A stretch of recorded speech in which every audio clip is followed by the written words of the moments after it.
الله بن حذافة رضي الله عنه وعن الصحابة أجمعين لما أرسله عمر بن الخطاب في سرية فأسره المشركون، فلما جيء به هو وإخوانه إلى السجن عند ملك الروم، فلما سمع ملك الروم عن عبادة أصحاب النبي صلى الله عليه وسلم قال ائتوني برجل منهم حيا أريد أن ألقاه. فراقبوا أحوال أصحاب النبي فوجدوا عبد الله بن حذافة هو أعبد واحد منهم لله جل وعلا، فجيء به إلى الملك وإذا بالملك يخاطبه ويساومه. قال له يا عبد الله إني أريد أن أعرض عليك أمرا. قال أي شيء تريد؟ قال أشاطرك ملكي وسلطاني على أن تترك دين محمد وتتنصر. فقال له عبد الله بن حذافة والله لو أعطيتني ملكك وملك آبائك وأجدادك بل وملك العرب والعجم على أن أترك دين محمد صلى الله عليه وسلم طرفة عين ما فعلت. فعلم الرجل أنه أمام رجل ليس كالرجال الذين يرونهم في كل يوم، فقال أعطيك ملكي وأزوجك ابنتي. قال هيهات هيهات. فأمر الرجل بصليب وصلبوا عبد الله بن حذافة على ذلك الصليب، وأمر رام ماهر أن يضرب السهام حول رقبته ورجليه ويديه على أن لا يصيب منه شيئا من جسده. فظل الرامي يرمي السهام حول عبد الله بن حذافة وملك الروم يقول له هل تتنصر؟ يقول لا.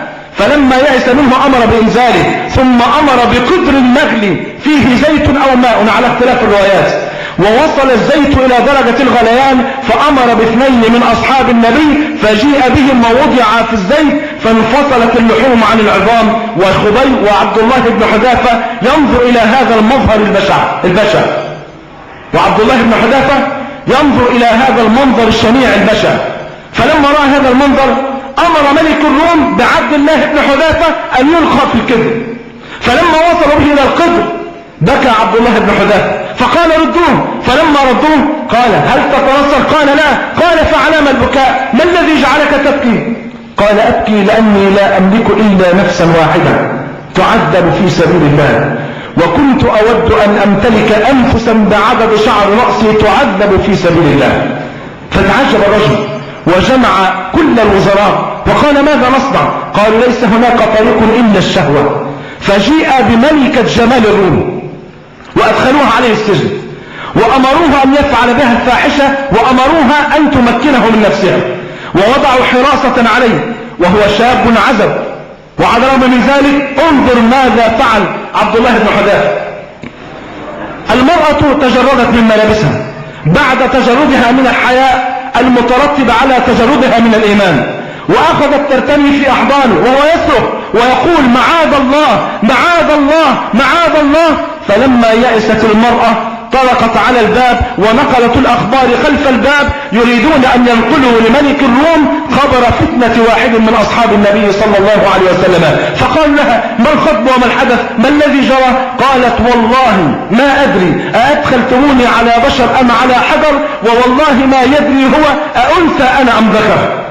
وتتحطم الشهوة على أول صخرة من صخور الإيمان، وما بقي لهم إلا حيلة واحدة، فمنعوا عنه الطعام والشراب ووضعوا معه في السجن لحم خنزير وخمرا وتركوه 3 أيام.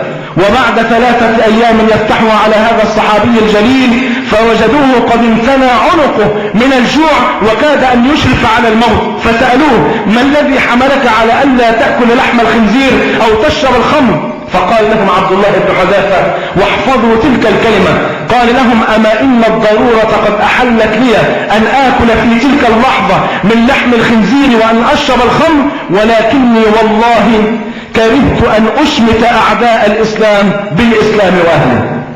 احفظ هذه الكلمة، كرهت أن أشمت أعداء الإسلام بالإسلام وأهله. فإن أطلقت لحيتك ووجدت سخرية لا تحلقها لأنك تكره أن تشمت أعداء الإسلام بالإسلام، وإن وجدت من يفعل معك أي شيء فتنازل عن الدنيا مقابل أن تظفر وأن تفوز بدينك لأنك تكره أن تشمت أعداء الإسلام. وإن تغامزوا على زوجتك التي تلبس النقاب فلا تجعلها تخلع حجابها وحياءها، لأنك تكره أن تشمت أعداء الإسلام. فأنت في كل يوم تزداد في قربة وطاعة لله، لأنك تحب الله جل وعلا وتحب لقاء الله، وتكره أن تشمت أعداء الإسلام بالإسلام وأهله.